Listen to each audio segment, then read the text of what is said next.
সেদিন পৃথিবীটারে কাঁপিয়ে দেয়া হবে, পুরো পৃথিবী নড়ে চড়ে উঠবে, টাওয়ার গুলো ভেঙে খান খান, পাহাড়গুলো ভেঙে দুমড়ে মুচড়ে যাবে, মানুষগুলো বিক্ষিপ্ত পতঙ্গের মতো নিক্ষিপ্ত হবে, সাগরের পানির মাঝখানে দাউ দাউ দাউ দাউ দাউ দাউ করে আগুন জ্বলতে শুরু করে দিবে।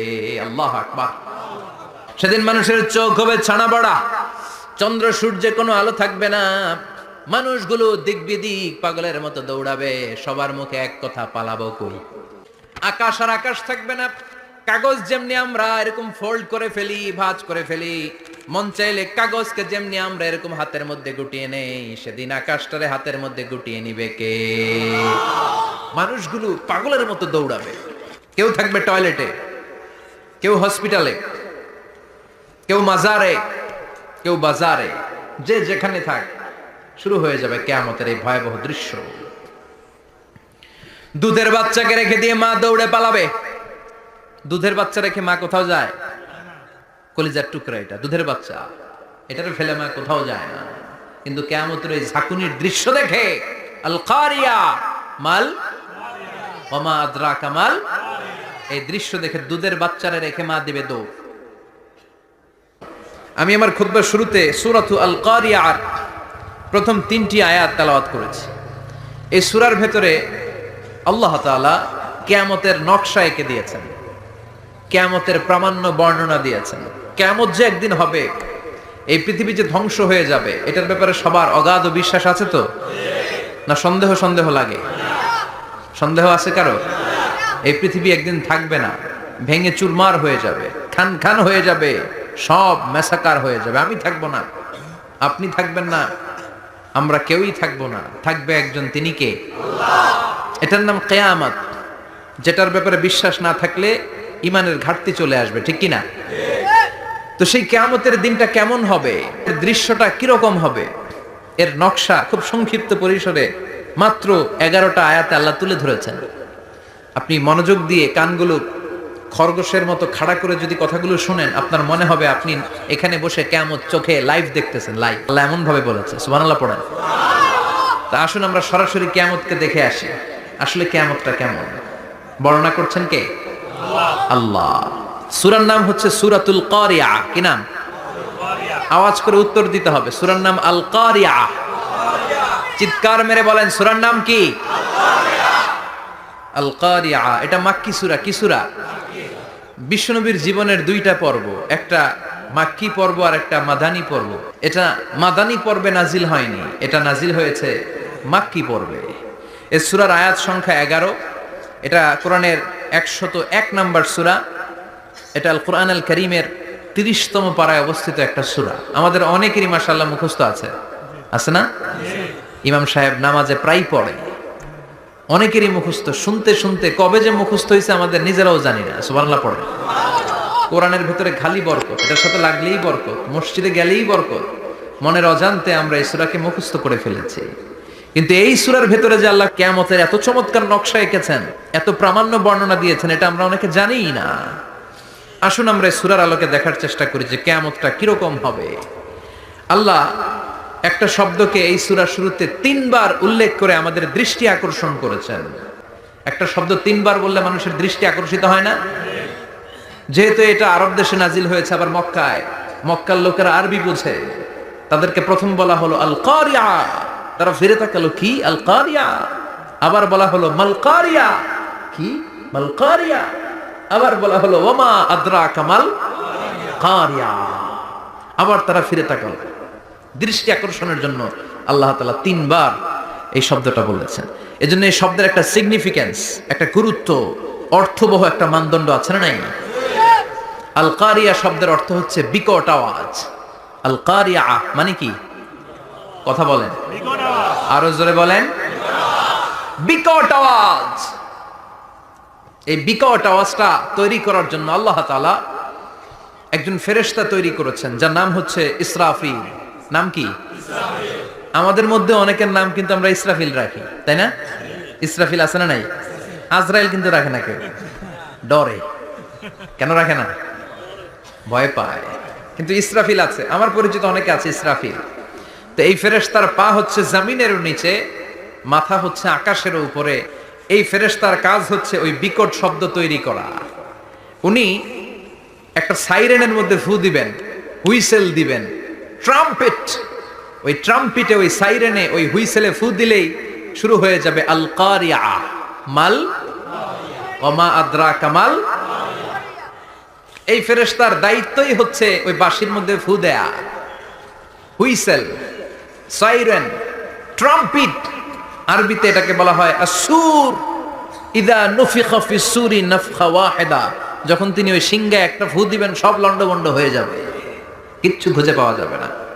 আল্লাহ ওনাকে তৈরি করেছেন শুধু এই হুইসেলের মধ্যে, বাঁশির মধ্যে 3টা ফু দেওয়ার জন্য। কয়টা?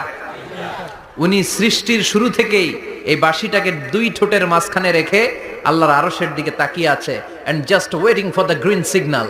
আল্লাহর পক্ষ থেকে সবুজ সংকেতের অপেক্ষায়। যখনই আল্লাহর অর্ডার করবেন তখনই শুরু হয়ে যাবে আল কারিয়া, মাল ওমা আদরাকা মাল। সৃষ্টির শুরু থেকেই ইসরাফিল ফেরেশতা বিশাল সিংহাটাকে 2 ঠোঁটের মাঝখানে করে আরশের দিকে তাকিয়ে আছে, কখন আল্লাহ অর্ডার দিবে। অর্ডার দিতে দেরি, ফুৎকার দিতে দেরি নাই, ঠিক কিনা? বিকট আওয়াজ, গগন বিদারী শব্দ, প্রচন্ড একটা সাউন্ড, জাইগান্টিক সাউন্ড, যে আওয়াজ, যে শব্দ কেউ শুনে নাই। এজন্য আল্লাহ বললেন আল কারিআতু মাল কারিআতু ওয়া মা আদরাকা মাল কারিয়া। সে আওয়াজটা ভয়ঙ্কর আওয়াজ। এটা বজ্রপাতের মতো না, এটা ট্রাকের টায়ার পাংচার হলে যে আওয়াজ হয় ওই আওয়াজের মতো না, গ্যাসের সিলিন্ডার ব্রাস্ট হয়ে গেলে যে আওয়াজ হয় ওই আওয়াজের মতো না, প্রাইমারি স্কুলে দপ্তরে যখন ছুটির ঘন্টা বাজায় ওই আওয়াজের মতো না। ওই আওয়াজটা এমন আওয়াজ, ওই আওয়াজ পৃথিবীর কেউ শোনে নাই। সেটার নাম হচ্ছে আল কারিয়া, মাল ওমা আদরাকা মাল। বিকট আওয়াজ, বিকট ভয়ঙ্কর ট্রাম্পিট, এই সাইরেনে ফু দেয়া হবে। প্রথম ফু দেওয়ার সাথে সাথেই লন্ডভন্ড হয়ে যাবে। এই ইসরাফিলকে তৈরি করা হয়েছে শুধুমাত্র কেবলমাত্র 3টা ফু দেওয়ার জন্য। চিল্লায় বলতে হবে কয়টা? এই ফেরেশতার আর কোনো কাজ নাই।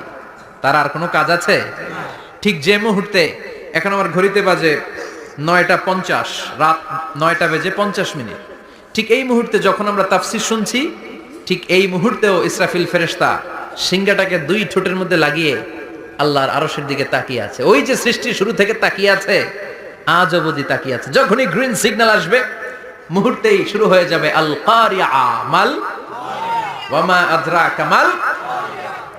আল্লাহ বললেন সে আওয়াজটা হবে বড্ড ভয়ঙ্কর। প্রথম ফুৎকার যখন দেয়া হবে, এটারে বলে নাফখাতুল ফাজা। দুনিয়ার সব মানুষগুলো অবাক হয়ে যাবে, পুরো পৃথিবীটা কেঁপে উঠবে, পৃথিবীর বিল্ডিং গুলো দুমড়ে মুচড়ে পড়বে, পৃথিবীর বড় বড় যত পাহাড়গুলো আছে তুলার মতো বাতাসে পাহাড়গুলো ধুলিত হতে থাকবে। আল্লাহু আকবার। আল্লাহ বললেন ইয়াউমা ইয়াকুনুন নাসু কাল ফারাশিল মাবথুস ওয়া তাকুনুল জিবালু কাল আহিনিল মানফুশ। সেদিন মানুষগুলো বিক্ষিপ্ত পতঙ্গের মতো নিক্ষিপ্ত হবে যখন আল কারিয়া, এই বিকট আওয়াজটা হবে। শুনতেছেন? মনোযোগ আছে? কথা বুঝতে সমস্যা হচ্ছে না তো? 3টা ফুৎকার। কয়টা? প্রথম ফুৎকার দেওয়ার সাথে সাথে মানুষগুলো বিক্ষিপ্ত পতঙ্গের মতো নিক্ষিপ্ত হবে। এই যে আরামসে বসে আছি, তখন আর বসে থাকা যাবে না। কে ধাক্কা খেয়ে কই চলে যাব টেরই পাওয়া যাবে না। আমরা এই যে বসে আছি এর কারণ হচ্ছে গ্র্যাভিটেশনাল একটা ল আছে, পাওয়ার। এটারে বাংলায় বলে মাধ্যাকর্ষণ শক্তি। কি শক্তি? কথা বলেন। কে আবিষ্কার করছে এটা? হ্যাঁ, কে? বিজ্ঞানী নিউটন, আইজাক নিউটন আবিষ্কার করেছে। আপেলকে সে নিচে পড়তে দেখে গবেষণা করে পেয়েছে গ্র্যাভিটেশনাল পাওয়ার। ওইটা থাকার কারণে পৃথিবীর সেন্টার সবকিছুকে নিচের দিকে টানে, নিজের দিকে টানে, ফলে আমরা বসে আছি। কিন্তু এই মাধ্যাকর্ষণ শক্তির বাইরে যদি আমরা আকাশে উঠে যাই, আর কিন্তু কোনো টানাটানি নাই, আপনি শূন্যে ভেসে থাকবেন। নভোচারীরা মহাশূন্যে যে ভেসে থাকে। কিয়ামতের ওই ধাক্কার ভাইব্রেশন যখন শুরু হয়ে যাবে, পুরো পৃথিবীটা মুহূর্তের মধ্যে কেঁপে উঠবে। এমন কম্পন, এমন আওয়াজ পৃথিবীবাসী আর আগে আর শোনে নাই। একটা ধাক্কার চোটে মানুষগুলো ছিটকে কে যেন কই পড়ে যাবে, কেউ টের পাবে না। কে কই চলে গেছে হিসাব নাই। সব থাকবে ওই টাইমে, সব থাকবে না। কেউ থাকবে টয়লেটে, কেউ থাকবে ঘুমে, কেউ থাকবে বাজারে। আপনাদের নিমসার বাজার তো থাকবে তখন না? থাকবে? কই যে লন্ডভন্ড হয়ে যাবে হিসাব নাই। কে যে কোথায় ছিটকে পড়বো আমরা জানি না। বিক্ষিপ্ত পতঙ্গের মতো আমরা নিক্ষিপ্ত হব। শীতকালে আমার দেশের ছেলেরা রাত্রেবেলা ব্যাডমিন্টন খেলে, র্যাকেট খেলে না? নিমসারে বোধহয় খেলে টেলে না, খেলে তো ওরা বাঁশ গেড়ে দেয় ক্ষেতের মাঝখানে। কি গাড়ে? এরপরে বাঁশের মধ্যে লাগায় কি? লাইট। লাইট গুলো লাগালে দেখবেন ক্ষেতের গ্রামের পোকাগুলো এসে লাইটের মধ্যে ছিটকে ছিটকে পড়ে। আমাদের অবস্থায় পোকার মতো হবে তখন। আল্লাহ সেটাই বললেন, ইয়াউমা ইয়াকুনুন নাসু কাল ফারাশিল মাবসুস, বিক্ষিপ্ত পতঙ্গের মতো মানুষগুলো নিক্ষিপ্ত হবে। ওয়া তাকুনুল জিবালু কাল আহিনিল মানফুস, তুলাকে যখন পিটানো হয়, ধ্বনিত করা হয়, দেখবেন তুলার ছোট ছোট কণা বাতাসের মধ্যে ভাসতে থাকে। ফু মারলে আরো দূরে যায়, আরো বাতাস আসলে উড়ে উড়ে যে কোথায় চলে যায় টের পাওয়া যায় না। সুবহানাল্লাহ। বিশাল বিশাল পাহাড়গুলো এরকম ধ্বনিত তুলার মতো শূন্যে উঠতে থাকবে, একটা পাহাড়ও টিকবে না। বাংলাদেশের সবচেয়ে বড় পাহাড়ের নাম কি জানেন? তাজিংডং পর্বত। কিন্তু সবচেয়ে বড় পাহাড় হচ্ছে গারো পাহাড়, ময়মনসিংহের। ওটা থাকবে কিয়ামতের দিন? আল কারিয়া, মাল কারিয়ার সময় টিকবে ওইটা? তাজিংডং বিজয় সবচেয়ে বড় পর্বত শৃঙ্গ। কোথায় এটা? বান্দরবান। এটা এটা টিকবে? কেউকারাডাং একটা আছে না, চিম্বুক আছে না, টিকবে? টিকবে না। পৃথিবীর সবচেয়ে বড় পাহাড় মাউন্ট এভারেস্ট নেপালে, 29,035 ফিট উঁচু, টিকবে? ইউরোপের সবচেয়ে বড় পাহাড় আল্পস পর্বতমালা, টিকবে না। আমেরিকার সবচেয়ে বড় পাহাড় আলাস্কা পর্বতমালা, টিকবে না। আরব বিশ্বে বিশাল একটা মাউন্টেন রেঞ্জ আছে, ওইটার নাম তুর পাহাড়, ওইটাও টিকবে না। একটা পাহাড়ও থাকবে না। পাহাড়গুলো ভেঙে দুমড়ে মুচড়ে তুলার মতো ধ্বনিত হতে থাকবে। চিৎকার করে পড়েন আল্লাহু আকবার। এই যে 5 তলা 7 তলা 10 তলা দেদারসে টাওয়ার উঠতে শুরু করেছে, বিল্ডিং বাড়তে শুরু করেছে। কিয়ামত যখন শুরু হবে, আল কারিয়া যখন শুরু হয়ে যাবে, রব্বুল আলামিন পুরো পৃথিবীটারে ধরে একটা ঝাঁকুনি মারবে। ওই ঝাঁকুনির চুটে 8 তলা 10 তলা বিল্ডিং গুলো টিকবে নাকি? 30 তলা 50 তলা হলে তো আর ভাঙবে না। বুর্জ আল খলিফা ভাঙবে না। দুবাইয়ের বুর্জ আল খলিফা সবচেয়ে উঁচু টাওয়ার এটা। কিংডম টাওয়ার এটা নাকি আরো উঁচু হবে, 1000 মিটার উঁচু হবে। তাইপেডাং 101, মালয়েশিয়ার Petronas twin tower, Shanghai tower, Kaaba ঘরের পাশে বুর্জ আল খলিফা, যেটা সবাই বলে জমজম টাওয়ার, টিকবে? কথা বলেন, টিকবে? আল্লাহ বললেন, ইদা জুলজিলাতিল আরদু জিলজালাহা ওয়া আখরাজাতিল আরদু আসকালাহা ইদা রুজ্জাতিল আরদু রাজ্জান ওয়া বুসাতিল জিবালু বাসসা। সেদিন পৃথিবীটারে কাঁপিয়ে দেয়া হবে, পুরো পৃথিবী নড়ে চড়ে উঠবে, টাওয়ারগুলো ভেঙে খান খান, পাহাড়গুলো ভেঙে দুমড়ে মুচড়ে যাবে, মানুষগুলো বিক্ষিপ্ত পতঙ্গের মতো নিক্ষিপ্ত হবে। সাগরের পানির মাঝখানে দাউ দাউ দাউ দাউ দাউ দাউ করে আগুন জ্বলতে শুরু করে দিবে। আল্লাহু আকবার। নকশা এঁকে দিছেন আল্লাহ, নকশা এঁকে দিছে না? সুবহানাল্লাহ পড়েন। আবার আল্লাহ বললেন, ফাইযা বারিকাল বাসারু ওয়া খাসাফাল কামারু ওয়া জুমিআশ শামসু ওয়াল কামারু ইয়াকুলুল ইনসানু আইনাল মাফার। সেদিন মানুষের চোখ হবে ছানা বড়া, চন্দ্র সূর্যে কোনো আলো থাকবে না, মানুষগুলো দিক বিদিক পাগলের মতো দৌড়াবে, সবার মুখে এক কথা, পালাবো কই? পালানোর জায়গা আছে? আকাশ আর আকাশ থাকবে না। কাগজ যেমনি আমরা এরকম ফোল্ড করে ফেলি, ভাঁজ করে ফেলি, মন চাইলে কাগজকে যেমনি আমরা এরকম হাতের মধ্যে গুটিয়ে নেই, সেদিন আকাশটারে হাতের মধ্যে গুটিয়ে নিবে কে? মানুষগুলো পাগলের মতো দৌড়াবে। কেউ থাকবে টয়লেটে, কেউ হসপিটালে, কেউ মাজারে, কেউ বাজারে, যে যেখানে থাক, শুরু হয়ে যাবে কিয়ামতের এই ভয়াবহ দৃশ্য। দুধের বাচ্চাকে রেখে দিয়ে মা দৌড়ে পালাবে। দুধের বাচ্চা রেখে মা কোথাও যায়? কলিজার টুকরা এটা, দুধের বাচ্চা, এটারে ফেলে মা কোথাও যায় না। কিন্তু কিয়ামতের এই ঝাঁকুনির দৃশ্য দেখে, আল কারিয়া মাল ওয়া মা আদরাকা মাল, এই দৃশ্য দেখে দুধের বাচ্চারে রেখে মা দিবে দৌড়। অনেক গর্ভবতী মহিলা থাকবে এই কিয়ামতের সময়, যাদের পেটের ভেতরে 2 মাসের বাচ্চা, 3 মাসের বাচ্চা, অপরিপক্ক অপরিণত, বাচ্চাটা এখনো বড় হয় নাই, কোনো বাচ্চার হাত পা এখনো হয় নাই। কিয়ামতের এই ভয়ঙ্কর দৃশ্যটা দেখে জায়গার মধ্যে 3 মাসের অপরিণত বাচ্চাটা ডেলিভারি হয়ে যাবে। আল কারিআ মাল কারিআ ওমা আদরাকা মাল। পৃথিবীর যখন এরকম দৃশ্য, আল্লাহ তাআলা ইসরাফিলকে বলবেন, ইসরাফিল তোর তো 3টা ফুৎকার দেওয়ার দায়িত্ব ছিল, দিয়েছে কয়টা? চিল্লায় বলেন কয়টা? এবার আল্লাহ বলবেন এবার দ্বিতীয় ফুৎকার দে। কয় নাম্বার ফু দিবে? ওই ফু দেওয়ার সাথে সাথে ইসরাফিল প্রথম ফুৎকার দিয়ে জায়গা মতো এরকমই দাঁড়ায় থাকবে, আবার যখন গ্রিন সিগন্যাল পাবে মুহূর্তের মধ্যে আরেকটা ফু দিয়ে দিবে। ফু দেওয়ার সাথে সাথে পৃথিবীর সব মানুষগুলো মরে শেষ। কেউ থাকবে? থাকতে পারবো আমরা? থাকার জন্য আসছি। একদিন মাটির ভেতরে হবে ঘরে মন আমার, কেন বান্ধ দালান ঘর, প্রাণ পাখি উড়ে যাবে পিঞ্জর ছেড়ে, ধরা ধামে সবই রবে তুমি যাবে চলে, বন্ধু বান্ধব যত মাতা পিতা দ্বারা সুত সবই হবে তোমার পরে মন আমার, কেন বান্ধ দালান ঘর, একদিন মাটির ভেতরে হবে ঘরে মন আমার, কেন বান্ধ দালান ঘর। ঠিক কিনা? এই গানের কথামালাটা খুব সুন্দর না? আখিরাতের রিমাইন্ডার আমাদেরকে দেয়। এই যে দুনিয়া দুনিয়া, টাকা পয়সা আরো লাগবে, আরো কামাবো, এটাতে আমার হবে না, আরো চাই আরো চাই। এই প্রতিযোগিতা, এই কম্পিটিশন, ওর 5 তলা আমার লাগবে 7 তলা, ওর আছে 20 লাখ আমার লাগবে 30 লাখ। প্রতিযোগিতা আছে না নাই? এগুলো আমাদেরকে পাগল বানিয়ে দিয়েছে, মোহাচ্ছন্ন করে ফেলেছে। পৃথিবীটা আসলে একটা মরিচিকা, ধোঁকা, লোভ লালসা, আজ আছে কাল নাই। 2 নাম্বার ফুৎকার দেওয়ার সাথে সাথে পৃথিবীর সব শেষ। মালাকুল মাউত পৃথিবীর সব মানুষের রূহ কবজ করবে।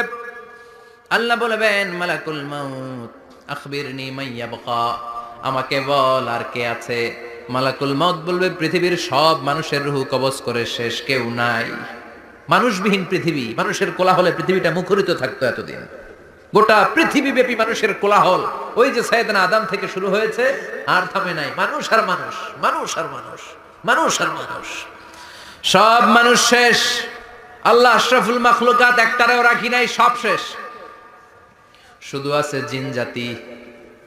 আল্লাহ বলবেন, যাও এবার জিন জাতি ধরো, জিনদের রূহ কবজ করো। মালাকুল মাউত কিন্তু জিনদের রূহ কবজ করে। ওমা খলাকতুল জিন্না ওয়াল ইনসা ইল্লা লিয়াবুদুন। জিন জাতি আর মানব জাতি, এই 2 জাতিকে আল্লাহ তাআলা তৈরি করেছে কার ইবাদতের জন্য। আমরা যেমনি নামাজ পড়ি, জিনেরাও নামাজ পড়ে। আমরা যেমনি রমাদানের রোজা রাখি, জিনেরাও রমাদানের ফরজ রোজা রাখতে হয়। আমরা যেমনি হজ করি, জিনেরাও হজ করে। আমরা যেমনি আরাফার দিনে কাঁদতে কাঁদতে আল্লাহর কাছে দোয়া করি, আল্লাহ লাব্বাইক করে, জিনেরাও পড়ে। আমরা দেখি না, এদের দেখা যায়? দেখা যায় না। জিসমুন নারিয়ুন, আগুনের তৈরি ওদের দেহ। ইয়াতাশাক্কালু বিআশকালিন মুখতালিফা, বিভিন্ন কালার ধারণ করতে পারে, বিভিন্ন রং ধারণ করতে পারে। জিনের সংজ্ঞা হচ্ছে জিসমুন নারিয়ুন ইয়াতাশাক্কালু বিআশকালিন মুখতালিফা, আগুনের তৈরি এক সৃষ্টি। বিভিন্ন সূরত তারা নিতে পারে, মানুষের সূরত নিতে পারে, প্রাণীর সূরত নিতে পারে। ঠিক কি না? মালাকুল মাউত জিন জাতি হত্যা করতে শুরু করবেন, রূহ কবজ করবেন। করতে করতে সব শেষ। খারাপ জিনদের সর্দার হলো ইবলিস। সব জিনদেরকে মারতে যত কষ্ট দেয়া হয়েছে, সবচেয়ে বেশি কষ্ট দিয়ে ইবলিসের রূহ কবজ করে ফেলা হবে। ইবলিস আর নাই, মানুষও নাই, জিনও নাই, পশু পাখি কিচ্ছু নাই। আল্লাহ বলবেন, ইয়া মালাকুল মাউত আখবিরনি মাইয়াবকা, অনেক দায়িত্ব পালন করেছিস তুই। মানুষ মারলি, জিন মারলি, মৎস্যকুল মারলি, পাখি মারলি, সব মারলি, এবার আর কে বেঁচে আছে বল। মালাকুল মাউত বলবে, আল্লাহ আর কেউ নাই, খালি ফেরেশতারা আছে। কারা আছে? মালাইকা। আল্লাহ বলবে, যা এবার ফেরেশতাদের গোষ্ঠী শেষ কর। মালাকুল মাউত একটার পর একটা ফেরেশতার রূহ কবজ করবে, একটার পর একটা, একটার পর একটা করতে করতে সব ফেরেশতা। ফেরেশতাদের সংজ্ঞা হচ্ছে জিসমুন নূরিয়ুন ইয়াতাশাক্কালু বিআশকালিন মুখতালিফা, আলোর তৈরি, নূরের তৈরি একটা দেহ, চাইলে বিভিন্ন সূরত ধারণ করতে পারে। জিন আর ফেরেশতার পার্থক্য বুঝেছেন? জিন কিসের তৈরি? আগুন, জিসমুন নারিয়ুন। আর ফেরেশতা হচ্ছে জিসমুন নূরিয়ুন, নূর দিয়ে তৈরি। একের পর এক ফেরেশতা সবার করা হবে। এবার আল্লাহ বলবেন, ইয়া মালাকাল মাউত আখবিরনি মাইয়া বাকা, আর কে কে বেঁচে আছে বল। মালাকুল মাউত বলবে, মাবুদ কেউ নাই, মানুষ নাই, জিন নাই, ফেরেশতাও নাই, শুধু আমার তিনজন কলিগ বাকি। কয়জন? জোরে বলেন কয়জন? জিব্রাইল বাকি, ইসরাফিল বাকি, মিকাইল আর আমি। আল্লাহ বলবে, মিকাইলের রূহ কবজ করে নিয়ে আয়।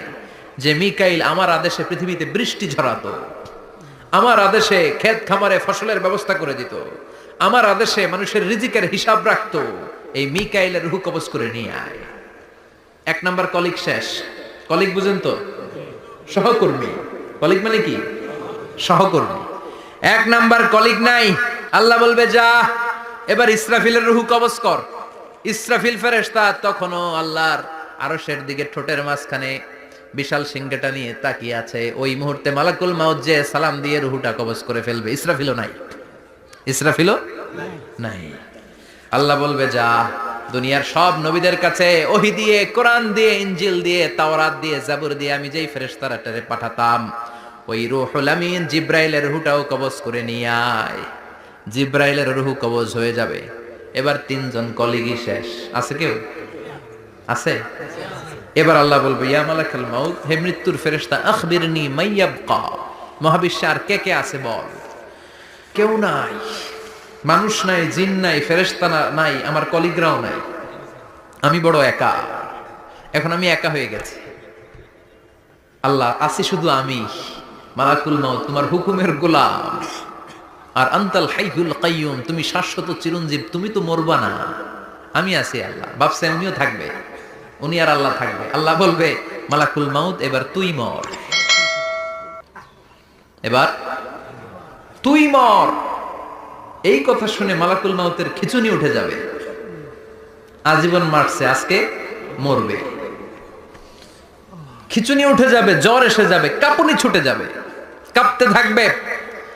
আল্লাহ বলবেন, কাঁপাকাঁপি করে লাভ নাই, মর। মালাকুল মাউত বলবে, মাবুদ এইটা আবার কেমন কথা? সবাই রে আমি মারলাম, আমি মরুম কেন? আমি না মারছি, আমি না মেরেছি, আমি মরবো কেন? আল্লাহ বলবেন, কথা নাই, মর। ও আল্লাহ, আমি কেন মরবো? আমি না দুনিয়ার সবাই রে মারলাম। আল্লাহ বলবেন, কুল্লু নাফসিন যায়িকাতুল মাউত, পৃথিবীর প্রতিটা আত্মারে মৃত্যুর স্বাদ নিতে হবে রে মালাকুল মাউত, তুইও মরবি, মর। কাঁপতে কাঁপতে আল্লাহ বলবে, জান্নাত আর জাহান্নামের মাঝ বরাবর যে দাঁড়া। মালাকুল মাউত দাঁড়াবে। এই দৃশ্য দেখার মতো তখন কেউ থাকবে না। থাকবে? কেউ নাই। মালাকুল মাউত কাঁপতে কাঁপতে আল্লাহ বলবেন, কেঁপে লাভ নাই, কেঁদে লাভ নাই, মরতে তোকে হবে। Everyone has to take the test of death, সবাইকে মৃত্যুর স্বাদ আস্বাদন করতে হবে। মর, মরে যা, মুত ইয়া মালাকাল মাউত। আল্লাহ বলবেন, ও মৃত্যুর ফেরেশতা মর, মুত ইয়া মালাকাল মাউত। বলার সাথে সাথে যে ফেরেশতার হাতে আমাদের সবার রূহ চলে গিয়েছিল, ওই ফেরেশতা চিৎকার মেরে জান্নাত এবং জাহান্নামের মাঝখানে বেহুশ হয়ে পড়ে যাবে। শেষ। মালাকুল মাউতের কিচ্ছা খতম, উনিও নাই। এবার ডানে বায়ে, সামনে পেছনে, উপরে নিচে কেউ আছে? একজন ছাড়া, তিনি কে?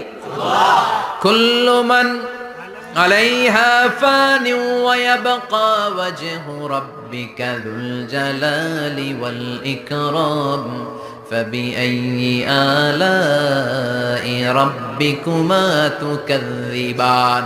এই জমিনে যারা আছে সব শেষ হয়ে যাবে, একজন ছাড়া, তিনি কে?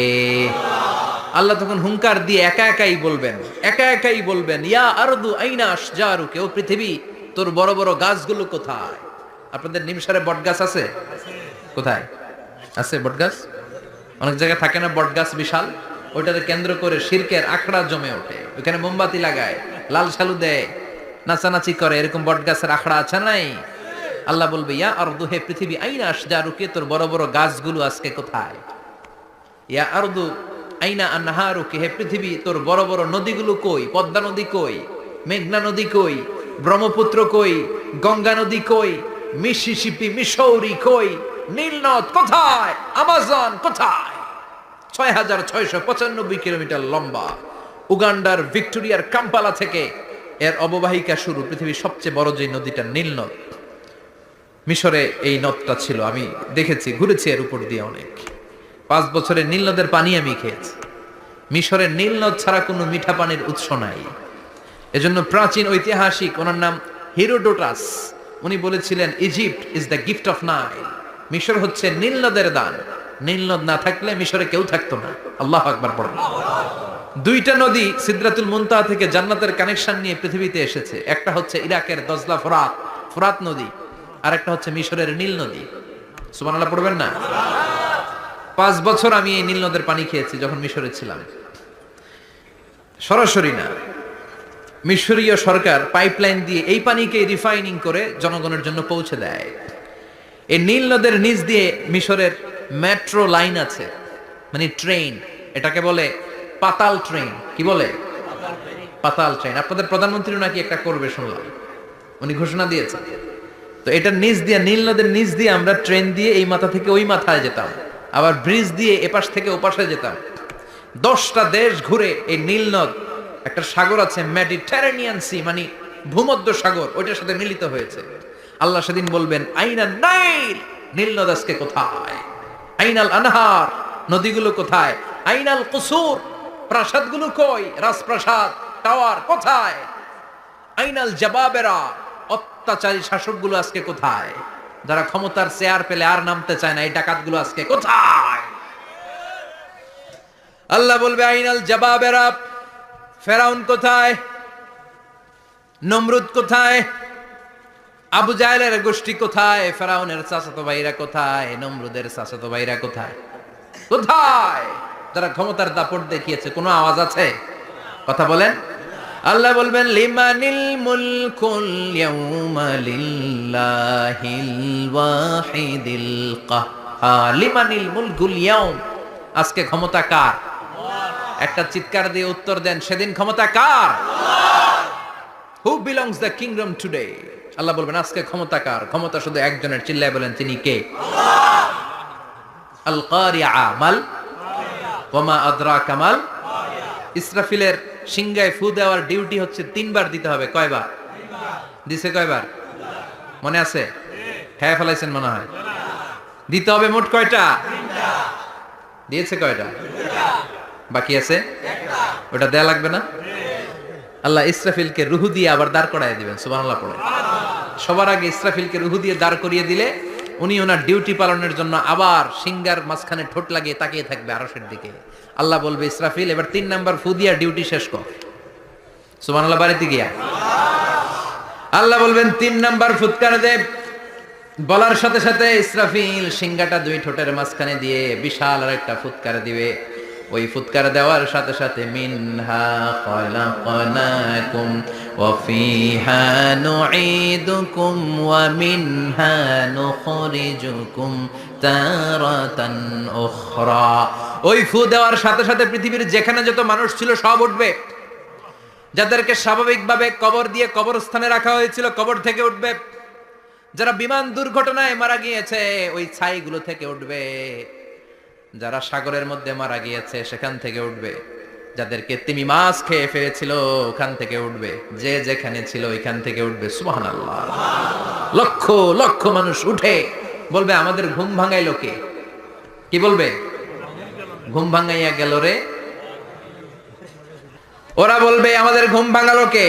ক্বালু মান বা'আসানা মিন মারকাদিনা হাযা মা ওয়া'আদার রহমান ওয়া সাদাকাল মুরসালুন। সব দাঁড়াবে, দাঁড়িয়ে বলবে ঘুম ভাঙালো কে? সবচেয়ে লম্বা ঘুম দিয়েছিল সাইয়েদনা আদম আলাইহিস সালামের ছেলে হাবিল, যাকে হত্যা করেছে জানেন না আপনারা? হাবিল হচ্ছে পৃথিবীর প্রথম নিহত মানব। প্রথম নিহত মানব। তার কবরের জিন্দেগিটা অনেক লম্বা। ওই কত হাজার, শত হাজার, লক্ষ বছর আগে যে উনি কবরে শুয়ে আছেন, আজও শুয়েই আছেন। কিয়ামতের ওই 3 নাম্বার ফুৎকার দেওয়ার সাথে সাথে উনি উঠবে। উঠে বলবে মান বা'আসানা মিন মারকাদিনা হাযা। কে ভাঙালো আমার ঘুম? কে ভাঙাইছে? আল্লাহ। মরার কুকিলে কে ভাঙাইছে? আল্লাহ। আল্লাহ ঘুম ভাঙিয়েছে। ফেরেশতারা বলবে হাযা মা ওয়া'আদার রহমান। আজকে হলো ওই দিন যেদিনের প্রতিশ্রুতি রহমান দিয়েছিল। আল্লাহ দিয়েছিল এই দিনের প্রতিশ্রুতি, আর নবীরা এই দিনের কথা বর্ণনা করেছে। আজকে হবে আসল দিন, ফাইনাল খেলার দিন। কোন খেলা? ওই দিন হবে ফাইনাল খেলা। কি খেলা?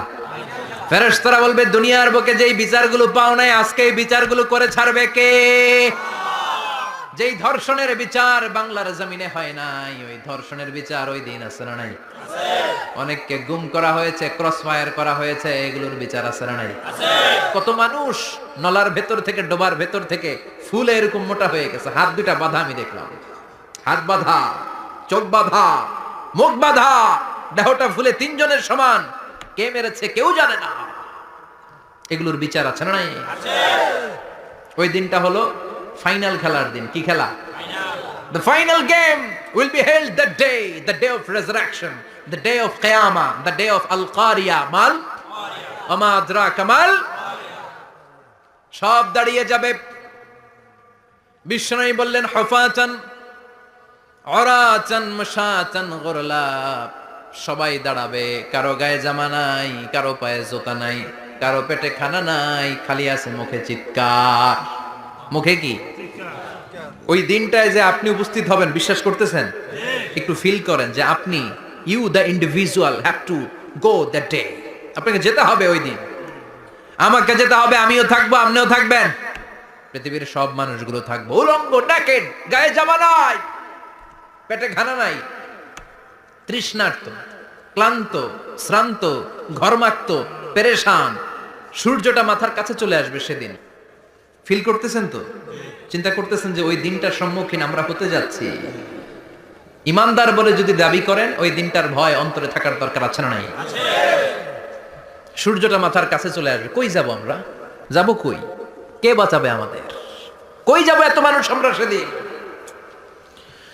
সূর্যটা মাথার কাছে চলে আসবে ভাই সেদিন। সূর্যের প্রচন্ড তাপে মাথার মগজগুলো ভাতের মাড়ের মতো গলে গলে নাকের ছিদ্র আর কানের ছিদ্র দিয়ে বেয়ে বেয়ে পড়বে। জিহ্বাটা তৃষ্ণায় বেরোতে বেরোতে নাভি পর্যন্ত এসে ঝুলে থাকবে কুকুরের মতো। ক্লান্ত, শ্রান্ত, ঘর্মাক্ত, পেরেশান, বাঁচানোর কেউ নাই। মায়েশা জিজ্ঞেস করলেন, ইয়া রাসূলুল্লাহ, don't they feel any shy? Nobody belong any garment in their body, no dress in their body. তাদের দেহে কোনো ড্রেস নাই, পোশাক নাই। নবীরে, এতগুলো মানুষ উলঙ্গ, লজ্জা লাগবে না? বিশ্বনবী বললেন, আয়েশা তুমি লজ্জার চিন্তা করো। সেদিন বাবা ছেলেরে দেখে দৌড়ে পালাবে, মা তার মেয়েকে দেখে দৌড়ে পালাবে। সেদিন পীর সাহেব মুরিদের পরিচয় দিবে না, মুরিদ পীর সাহেবরে চিনবে না, নেতা কর্মীরে চিনবে না, কর্মী নেতারে চিনবে না, বাবা তার কলিজার টুকরা ছেলেরে চিনবে না। একটু মিলায় নেন নিজের সাথে। যাদের ছোট্ট ছেলে মেয়ে আছে, চিন্তা করেন যে আমার মেয়েটারে দেখে আমি চিনবো না, ধাক্কা মেরে আমি আরেক দিকে চলে যাব। প্রিয়তমা স্ত্রীকে আমি চিনবো না, যে স্ত্রীর সাথে এত ভালোবাসাবাসি, স্ত্রীকে দেখে আমি পরিচয় দিব না, চিনবো না। স্ত্রী আমারে চিনবে না, ভাই ভাইরে চিনবে না, বন্ধু বন্ধুরে চিনবে না, ইমাম সাহেব মুসল্লি চিনবে না, মুসল্লি ইমাম সাহেব চিনবে না, পীর মুরিদরে চিনবে না, মুরিদ পীররে চিনবে না, কেউ কাউরে চিনবে না। ও আয়েশা, দিনটা এত ভয়ঙ্কর হবে। বাঁচাও বাঁচাও, ইয়া নফসি ইয়া নফসি বলে একবার ওই বিপদের দিনে মানুষ যে আকাশের দিকে এরকম তাকাবে, কার গায়ে জামা আছে কার গায়ে জামা নাই, ওই কথা মুহূর্তের মধ্যে ভুলে যাবে রে আয়েশা। ওই চিন্তাই তো আসবে না। জামার চিন্তা তো অনেক পড়ে। কথা কন। এক লোক ডায়রিয়া হয়েছে বলে কাঁদে। কি হয়েছে? ডায়রিয়া। অথবা জ্বর হয়েছে এজন্য কাঁদে। ওনার কিন্তু ক্যান্সারও হয়েছে, এটা জানে না। যখন আপনি বুঝাই দিবেন যে তোমার তো ক্যান্সার হয়েছে, ডায়রিয়া হয়েছে, এটা ভুলেই যাবে। কথা কন। এতক্ষণ ডায়রিয়ার ব্যথায় কেঁদেছে, এতক্ষণ জ্বরের কারণে কেঁদেছে, এতক্ষণ হাঁপানির ব্যারামে কেঁদেছে, কিন্তু ওই লোকটার ক্যান্সারের রোগও ছিল। কিছুক্ষণ পরে আপনি বুঝাই দিলেন তুমি ক্যান্সারে আক্রান্ত একজন মরণ পথের যাত্রী। যখন ক্যান্সারের কথা সে জেনেছে, ওর যে ডায়রিয়া হয়েছিল ভুলেই গেছে। সুবহানাল্লাহ কইবেন না? আল্লাহু আকবার। কি ভয়ঙ্কর দিন হবে সেটা। কান সাফসাফা, লেভেল প্লেইং ফিল্ড, লা তারা ফিহা ইওয়াজা ওয়ালা আমতা। উঁচু নিচু নাই, কেউ কারো পরিচয় দিবে না। সেদিন হবে ফাইনাল খেলা। কি খেলা? চিল্লায় বলেন, আরো জোরে বলেন। ফাইনাল খেলা। ওই ফাইনাল খেলার বর্ণনা আল্লাহ কিভাবে দিচ্ছে শুনুন। আল্লাহ বলছেন, ফাআম্মা মান ثقلت موازينه فهو في عيشة راضية وأما من خفت موازينه فأمه هاوية وما أدراك ما هي نار حامية পড়েন আল্লাহু আকবার আল্লাহ বলেন ফাআম্মা মান সাকুলাত মাওয়াজিনু সেদিন যার মিজানের পাল্লা ভারী হয়ে যাবে নেকের পাল্লা ভারী হয়ে যাবে ফাহুয়া ফি আইশাতির রাদিয়া ওই লোকটা আনন্দে থাকবে ও আল্লাহ আমাদের মিজানের পাল্লা তুমি ভারী করে দিও